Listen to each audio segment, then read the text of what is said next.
Hello good morning बच्चों, welcome back in Naina maths classes. बेटा मैं आपको इस वीडियो में DAV class 8 maths chapter number 14 mensuration इसके होट्स के दो क्वेश्चन है, question number first and second दोनों इस वीडियो में कंप्लीट करा दूंगी, जिसके साथ हमारे होट्स के सारे क्वेश्चन कंप्लीट हो जाएंगे।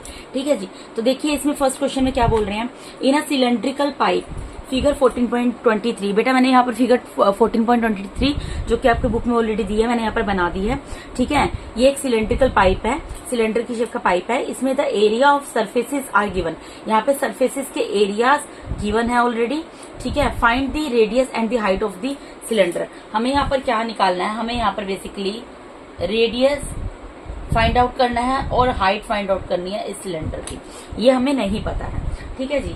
तो पहले सबसे जो चीजें दी होती है हम उसी की हेल्प से कुछ कर सकते हैं। देखो बेटा, ये एक सिलेंड्रिकल पाइप दिया है। ठीक है, तो यहाँ पे सरफेसेस का एरिया दिया है। तो सरफेसेस में कौन सा एरिया दिया है, एक तो देखो इसका टॉप का जो सरफेस है, टॉप का सरफेस है। कोई भी एक सिलेंड्रिकल फिगर होती है बेटा, उसका जो टॉप होता है वो किस शेप में होता है, जो टॉप होता है वो किस शेप में होता है, देखो वो होता है एक सर्कल की शेप में। आप ये फिगर में देख सकते हो, ये एक सर्कल की शेप में है। ठीक है, सर्कल की शेप में है ना, तो क्योंकि ये सर्कल की शेप में है इसलिए हमें इसका मतलब क्या है, यहाँ पर क्या दिया हुआ है, एरिया ऑफ सर्कल दिया है। तो जो चीज हमें दिया है पहले हम वो लिखेंगे।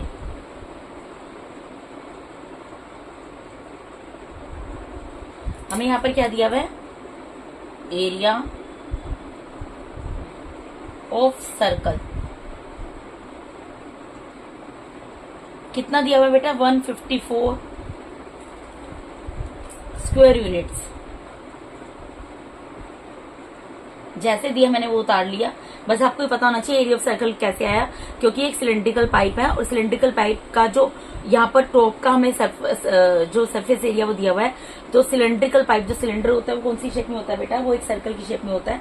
तो इसीलिए यहाँ पर इसका मतलब क्या है, हमें सर्कल का एरिया दिया हुआ है 154 स्क्वायर यूनिट्स है, मैंने यहाँ पर ही लिख दिया। ठीक है, उसके अलावा हमें क्या दिया हुआ है, देखो बेटा ये जो यहाँ पर ये पार्ट दिया हुआ है, इसका एरिया दिया हुआ है, ये क्या होता है। देखो मैंने आपको बोला ये एक पाइप है, सिलेंड्रिकल पाइप है।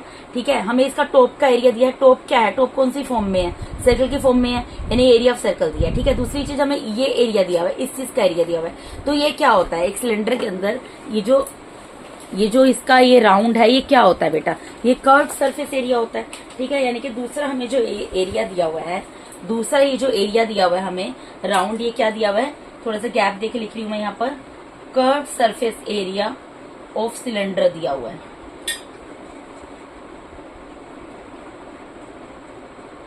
ये कितना दिया हुआ है बेटा, ये दिया हुआ है 880 स्क्वायर यूनिट्स। ठीक है जी। अब एरिया ऑफ सर्कल की जगह एरिया ऑफ सर्कल का फॉर्मूला लिख सकते हैं। मैंने आपको बोला था जब भी कोई आपको ऐसा कोई भी ऐसा फॉर्मूला जिसकी वैल्यू निकाल कर दी हो, तो वहां पर मतलब कोई भी ऐसी चीज जिसकी वैल्यू निकाल कर दी हो, अगर उसका कोई फॉर्मूला होता है तो उसके नीचे उसको पुट कर देना है। तो एरिया ऑफ सर्कल क्या होता है, एरिया ऑफ सर्कल होता है पाई आर स्क्वायर।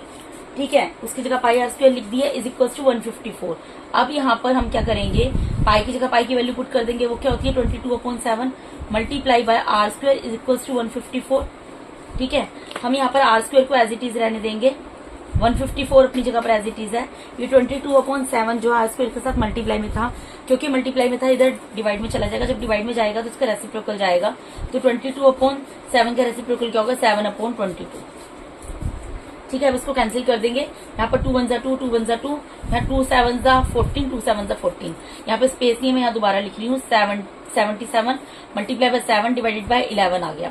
तो 11 1 जा 11, 11 7 जा 7, यानी आर स्क्वायर कितना आ गया, 7 multiply by 7 is equal to 49। ठीक है, यानी कि आर स्क्वायर को मैं क्या लिख सकती हूँ, 7 का स्क्वायर लिख सकती हूँ। अगर मैं दोनों साइड को कंपेयर करूँ, यहाँ पे मैं लिख देती हूँ बाय कंपेयरिंग बोथ साइड्स। अगर हम दोनों साइड को कंपेयर करेंगे तो हमें क्या मिलेगा, यहाँ पर देखो मैं यहाँ पर आपको लिख कर दिखा देती हूँ, यहाँ स्क्वायर से स्क्वायर कैंसिल हो जाएगा, यानी कि therefore R is equal to 7। क्या आ जाएगा, आर क्या आ जाएगा 7,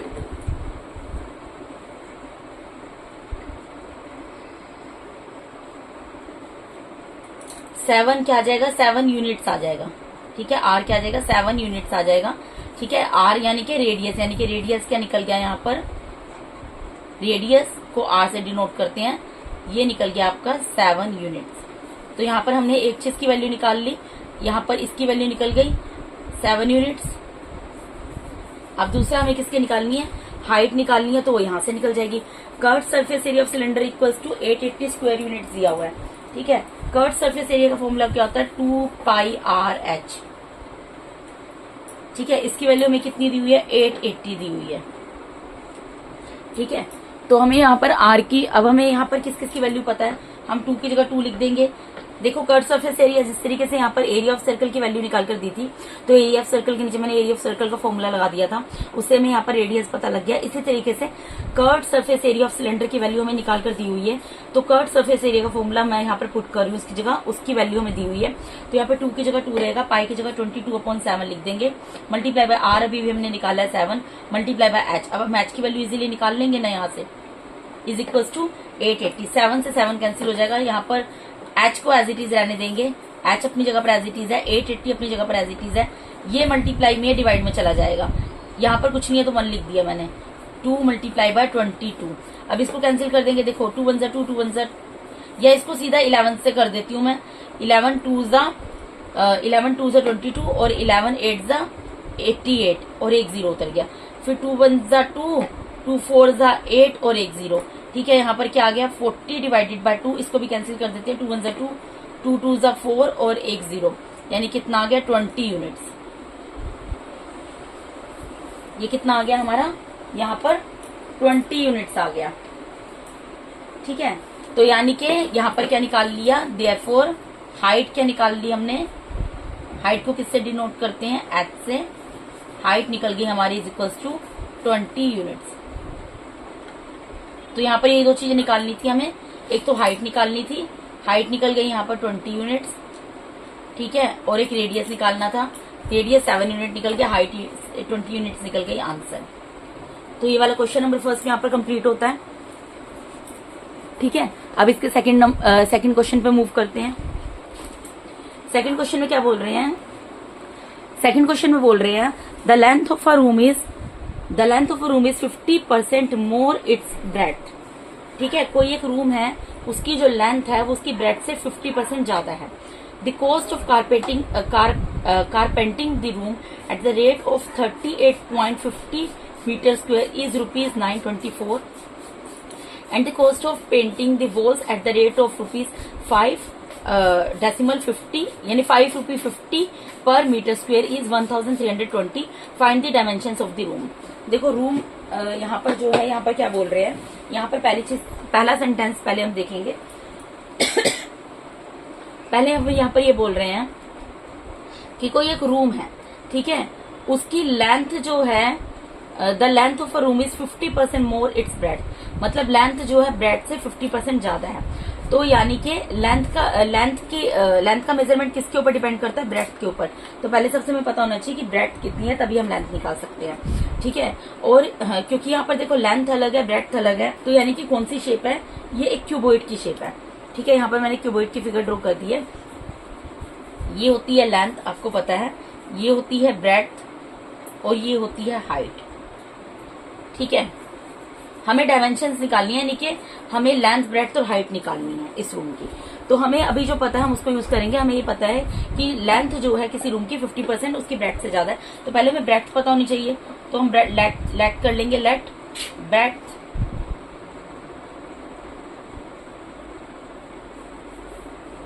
of a room equals to x मीटर। मीटर क्यों ले रही हूं मैं, क्योंकि यहाँ पर देखो सब जगह मीटर स्क्वायर आ रहा है। ठीक है, तो मैंने ये मान लिया कि ब्रेथ जो है x मीटर है, देयरफॉर लेंथ क्या होगी,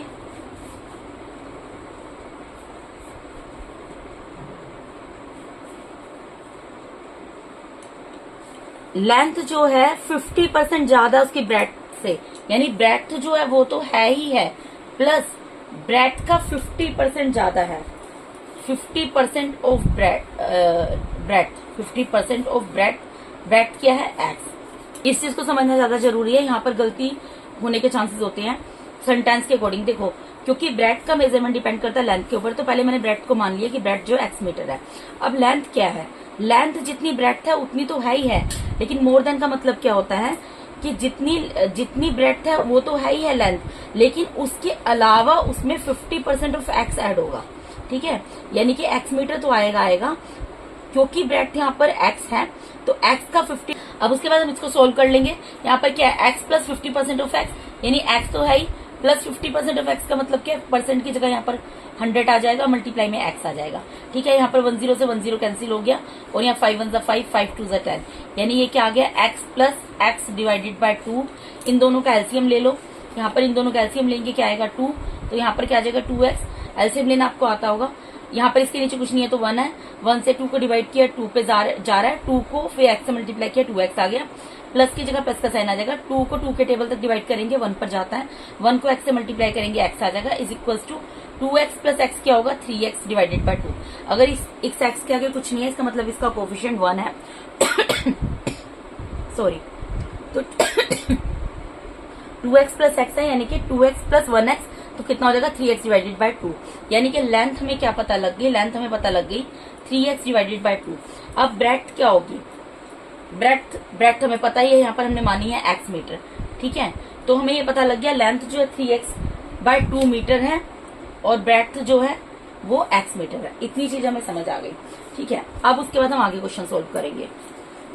ये हमने फर्स्ट सेंटेंस के अकॉर्डिंग किया है, जो मैं यहाँ पे फर्स्ट सेंटेंस दिया था ना, the length of a room is 50% more it's breadth, इसके अकॉर्डिंग हमने इतना सोल्व कर लिया कि हमें लेंथ और ब्रेड्थ की वैल्यू पता लग गई।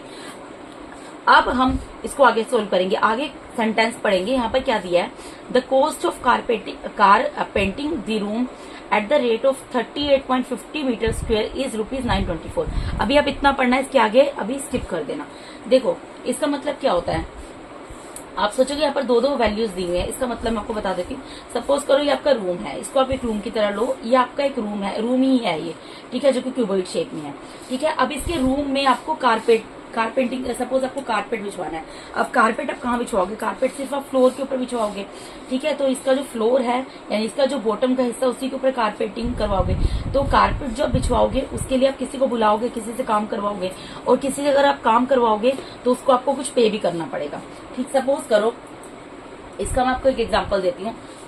सपोज करो आप मार्केट में जाते हो, आप एप्पल खरीदने के लिए जाते हो। आप सबसे पहले क्या करोगे, अब कोई आपके घर में आया, आपने अपने फ्लोर पे कारपेट बिछवाना है, आप उससे पूछोगे ना कि आप किस हिसाब से कारपेट जो बिछाओगे उसका आप क्या चार्ज करोगे। फ्री में तो काम करेगा नहीं, कुछ ना कुछ चार्ज करेगा।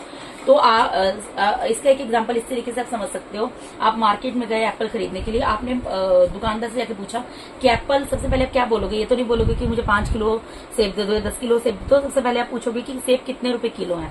ठीक है, तो सपोज आपने पूछा दुकानदार से, दुकानदार ने आपको ये बोला कि 100 रुपीज केजी सेब है। तो उसके बाद आप उसको बोलोगे ना मुझे 5 केजी एप्पल दे दो, 5 केजी दे दो, 7 केजी दे दो, 10 केजी दे दो या 1 केजी दे दो, जो भी आप लेना चाहते हो। तो आप क्या करोगे, अब उसने आपको 100 रुपीज बोला पर केजी कॉस्ट, तो आप 5 केजी लोगे तो 5 को आप 100 से मल्टीप्लाई करोगे, यानी कि 500 रुपीज के आपको एप्पल पड़ेंगे। ये आपको पता लग गया। तो आपको कैसे पता लगा, सबसे पहले अपने उससे 1 केजी की जो मिनिमम क्वांटिटी होती है उसका अमाउंट पूछा जाता है।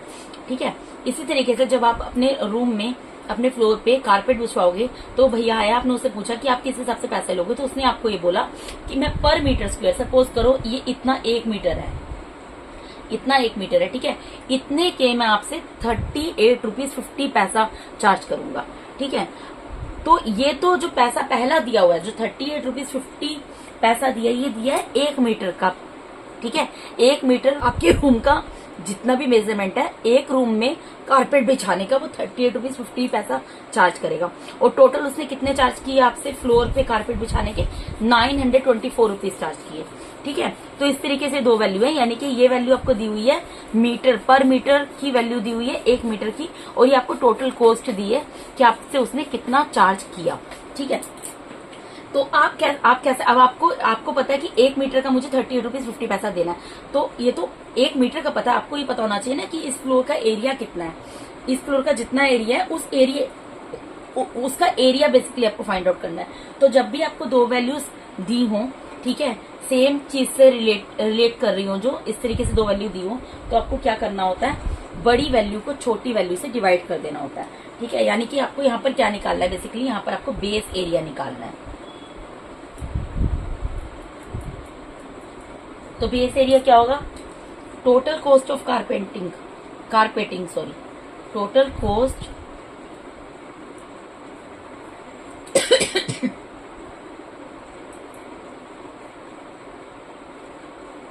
यानी कि जो वो आपके कारपेट बिछाएगा फ्लोर पर, उसका जो वो टोटल कॉस्ट चार्ज करेगा, उससे आपको क्या करना, उसको आपको किससे डिवाइड करना है, रेट ऑफ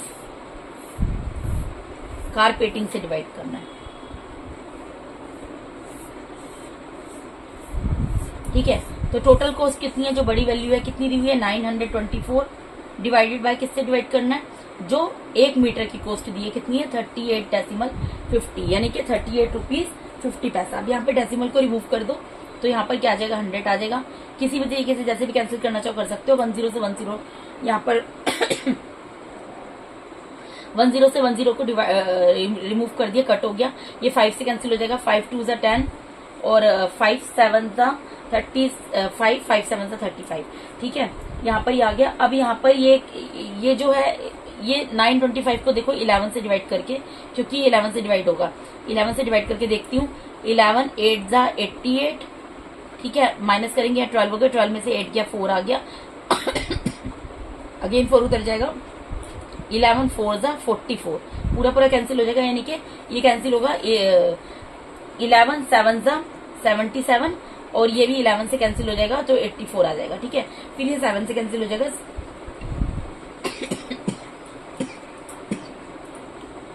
7 1 7 7 1 7 7 2 14, यानी कि कितना आ गया ये कैंसिल करके 12 मल्टीप्लाई बाय 2, यानी कि कितना आ गया 24 मीटर स्क्वायर। ये 24 मीटर स्क्वायर क्या निकला है, ये 24 मीटर स्क्वायर हमारा बेस एरिया निकला है। तो हमारा बेस एरिया यहाँ पर क्या निकल गया बेटा, बेस एरिया हमारा यहाँ पर निकल गया 24 मीटर स्क्वायर। अब बेस एरिया हमने निकाल लिया यहाँ पर 24 मीटर स्क्वायर। ठीक है, अब इसके बाद हमें क्या करना है, बेस देखो ये जो रूम है, क्योंकि मैंने आपको बताया ये क्यूबॉइड शेप है, ठीक है, तो इसका जो बेस है, क्योंकि लेंथ और ब्रेड्थ अलग है, तो इसका मतलब ये कौन सी शेप में है, ये कौन सी शेप में होगा, सपोज करो ये है, ये इसका बेस है, तो ये कौन सी शेप में, रेक्टेंगल की शेप में। और रेक्टेंगल का एरिया क्या होता है, अगर रेक्टेंगल का एरिया निकालना हो, लेंथ मल्टीप्लाई ब्रेड्थ, यानी बेस एरिया की जगह हम क्या लिखेंगे, लेंथ मल्टीप्लाई बाय ब्रेड्थ। ठीक है, length multiply by breadth equals to 24 है। ठीक है, तो यहाँ पर लेंथ की वैल्यू हमें पता है, लेंथ की वैल्यू हमने क्या निकाली थी 3x divided by 2 multiply by breadth क्या निकाली थी हमने x। ठीक है, इक्वल्स टू 24। तो यहाँ पर इसको सोल्व कर सकते हैं, यहाँ पर क्या हो जाएगा 3x का स्क्वायर हो जाएगा divided by 2 is equals to 24, x square को यहीं पे रहने दो। ठीक है, x square is equals to 24, ये 3/2 मल्टीप्लाई में डिवाइड में चला जाएगा, तो इसका रेसिप्रोकल जाएगा 2 डिवाइडेड बाय 3 चला जाएगा, तो 3 1 3 3 8 24, यानी एक्स स्क्वायर कितना आ गया यहाँ पर 8 मल्टीप्लाई बाय 2, यानी एक्स स्क्वायर यहाँ पर कितना आ गया 16 आ गया। इसके बाद मैं नेक्स्ट पेज पे सोल्व करके आपको दिखा दूंगी। यहाँ पर एक्स स्क्वायर देखो, आप देख सकते हो कितना आ रहा है, x square is equals to 16 आ रहा है। ठीक है, तो x square is equals to 16 आ रहा है, यानी कि मैं एक्स स्क्वायर को क्या लिख सकती हूँ बेटा, एक्स स्क्वायर में इक्वल्स टू 4 का स्क्वायर लिख सकती हूँ। अब अगर इन दोनों साइड को कंपेयर करूं, बाय कंपेयरिंग बोथ साइड्स,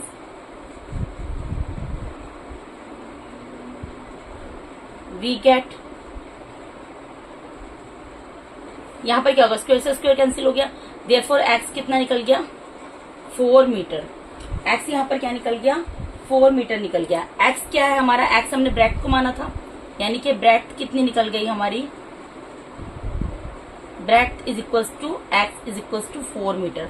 और लेंथ क्या थी बेटा, लेंथ क्या थी, देखो यहाँ पर लेंथ थी 3x डिवाइडेड बाय 2। ठीक है, तो लेंथ की जगह यहाँ पर मैं क्या लिख दूंगी 3x divided by 2 is equals to 3/2 multiply by x की वैल्यू क्या निकली है 4, तो 2 1 2 2 2 4, यानी कि 3 मल्टीप्लाई बाय 2, यानी कि कितना आ गया 6 मीटर। तो हमें यहाँ पर लेंथ और ब्रेड्थ तो पता लग गई कितनी है, ब्रेड्थ तो आ गई 4 मीटर और लेंथ कितनी आ गई 6 मीटर आ गई। अब हमारा क्या रह गया, हमारा सिर्फ हाइट निकालना रह गया। ठीक है, हाइट कैसे निकलेगी, अब आप देखो यहाँ पर, अब अगले सेंटेंस में मूव करेंगे। मैंने आपको बोला था जो सेंटेंस आप स्किप कर दो, उस सेंटेंस को देखो, यहाँ तक हमने सोल्व कर लिया। ठीक है, अब देखो यहाँ पर क्या बोल रहा है, the cost of painting the walls at the rate of ₹5 decimal 50 पर मीटर स्क्वायर इज 1320। बेटा जिस तरीके से आपको जब कारपेट बिछवाना था फ्लोर पर, आपने एक भैया को बुलाया, आपने पूछा कि हाँ जी मुझे फ्लोर पे कारपेटिंग पेंटिंग करवानी है, तो उसने आप किस हिसाब से चार्ज करोगे, उसने आपको बताया कि मैं ठीक है 1 मीटर के हिसाब से 38 रुपीज 50 पैसा चार्ज करूंगा, और टोटल कॉस्ट उसने 924 रुपीज आपसे चार्ज किया, इसलिए आपने उसका बेस एरिया निकाल लिया। ठीक है, उससे आपको यहाँ पर हाइट जो लेंथ और ब्रेड्थ है वो पता लग गई।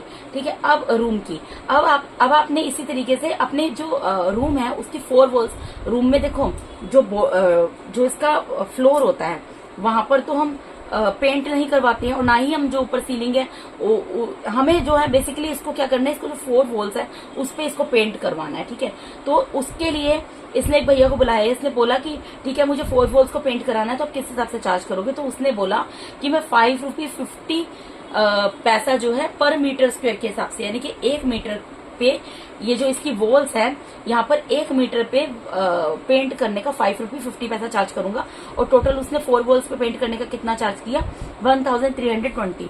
तो क्योंकि देखो ये दोनों एक ही चीज से रिलेटेड जो आपको अमाउंट दिए गए हैं, ये मतलब 1 मीटर का, सपोज करो ये इतना वॉल जो है यहाँ पर 1 मीटर का जो है ये 5 रुपीज 50 पैसा आपसे चार्ज कर रहे हैं, और टोटल जब आपने इसकी 4 वॉल्स को पेंट कराया तो आपने इसको पे किया 1320। तो एक बड़ा अमाउंट दिया, एक छोटा अमाउंट दिया, तो आपको यहाँ पर क्या निकालना पड़ेगा, एरिया ऑफ 4 वॉल्स। आपको पता होना चाहिए ना कि टोटल मेरा जो एरिया है 4 वॉल्स का कितना है, जो वो मुझसे इतना चार्ज कर रहा है। आपको ये तो पता है कि 1 मीटर का उसने 5 रुपीज 50 पैसा चार्ज किया, और आपको ये भी पता है कि टोटल उसने 4 वॉल्स पे पेंट करने का 1320 रुपीज चार्ज किया, लेकिन आपको ये नहीं पता कि आपके 4 वॉल्स का एरिया क्या है, तो एरिया हम यहाँ पर निकालेंगे। ठीक है, तो एरिया निकालने के लिए क्या करना पड़ेगा, जो बड़ा अमाउंट है उससे बड़े अमाउंट को छोटे अमाउंट से डिवाइड करना पड़ेगा। तो यहाँ पर जैसे हमने पहले एरिया ऑफ क्या निकाला था, बेस एरिया निकाला था, इसी तरीके से हम यहाँ पर क्या निकालेंगे, area of 4 walls. Area of 4 walls क्या होगा,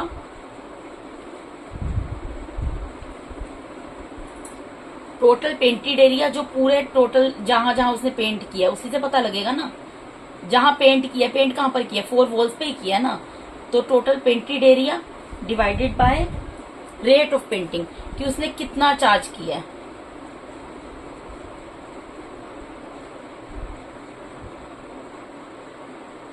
ठीक है, तो टोटल पेंटेड एरिया कितना है, 1320 है, 1320 है, और कितना चार्ज किया, 5 रुपीज 50 पैसा। तो यहाँ पर मैं लिख दूंगी 1320 डिवाइडेड बाय 5 रुपीज 50 पैसा। यहाँ पर डेसिमल रिमूव कर दो, यहाँ पर 2 जीरो आ जाएंगे, क्योंकि डेसिमल के बाद 2 डिजिट है तो 2 जीरो आ गए। यहाँ पर 1 जीरो से 1 जीरो कैंसिल हो गया इसको कैंसिल कर दो, 5 1 5, 5 1 5, 5 2 10। ठीक है, ये 11 से कैंसिल हो जाएगा, 1320 देखो 11 से डिवाइड हो जाता है, 11 1 11, 3 में से 1 गया 2, अगेन 2 उतरा, 11 2 22।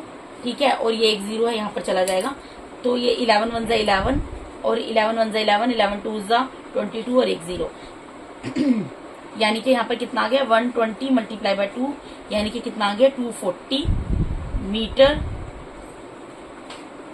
स्क्वायर। ठीक है, यानी एरिया ऑफ 4 वॉल्स कितना निकल गया एरिया ऑफ 4 वॉल्स कितना निकल गया, यहाँ पर मैं लिखकर दिखा देती हूँ आपको, एरिया ऑफ 4 वॉल्स क्या निकला है, 240 मीटर स्क्वायर निकल गया। अब 4 वॉल्स जो हैं, 4 वॉल्स का एरिया किसके इक्वल होगा, जो एक रूम है, रूम की 4 वॉल्स है, उनका एरिया किसके इक्वल होगा, वो कर्ट सरफेस एरिया के इक्वल होगा, क्योंकि उसमें टॉप और बॉटम तो इंक्लूड नहीं है। तो कर्ट सरफेस एरिया का फॉर्मूला क्या होता है, 2 multiply by length plus breadth into H. Cuboid के जो कर्ट सरफेस एरिया होता है वो क्या होता है, 2 multiply by L plus B multiply by H. ये इक्वल्स टू कितना है, 240। वैल्यूज पुट कर दो, 2 की जगह 2 आ जाएगा। लेंथ हमने कितनी निकाली थी, लेंथ यहाँ पर निकली है 6, प्लस ब्रेड्थ कितनी निकली है, 4 निकली है, multiply by H is equals to 240। ठीक है, 2 की जगह 2 रहेगा, मल्टीप्लाई 6 और 4 आपस में 6 और 4 आपस में प्लस हो जाएंगे, तो कितना आ जाएगा, 10 multiply by H is equals to 240। H को अपनी जगह पर एज इट इज रहने दो। ठीक है, इक्वल्स टू 240 अपनी जगह पर एज इट इज है, ये मल्टीप्लाई में इधर दोनों चीजें डिवाइड में चली जाएंगी। ठीक है, यहाँ पर 1 जीरो से तो 1 जीरो कैंसिल हो गया, 2 1 2, 2 1 2, 2 2 4, तो यहाँ कितना आ गया, 12 मीटर। कितना आ गया यहाँ पर 12 मीटर आ गया। तो हमने यहाँ पर निकाल दिया therefore length is equals to कितनी निकल गई 6 metre, breadth is equals to 4 metre and height is equals to 12 metre. Answer यही निकालना था इस क्वेश्चन के अंदर। ठीक है जी, तो हमने निकाल दिया, लेंथ निकल के 6 मीटर, ब्रेड्थ निकल के 4 मीटर और हाइट निकल के 12 मीटर। यहाँ पर मैं लिख भी देती हूँ, हाइट जो है वो निकल गई है 12 मीटर। तो बेटा इसके साथ ही यहाँ पर मैंने आपको DAV class 8 maths chapter number 14 mensuration इसके होट्स के जो क्वेश्चंस हैं, question number first and second पूरा कंप्लीट करा दिया। इसके साथ ही हमारे होट्स के क्वेश्चंस यहाँ पर कंप्लीट होते हैं। अगर आपको मेरे टीचिंग मेथड अच्छा लगता है तो मेरे वीडियोस को लाइक कीजिए। अगर आप मेरे चैनल पर नए हैं तो मेरे चैनल को सब्सक्राइब कीजिए, मेरे वीडियोस को लाइक कीजिए और अपने फ्रेंड्स के साथ शेयर कीजिए। Thank you so much for watching my YouTube videos. Thank you so much. God bless all of you.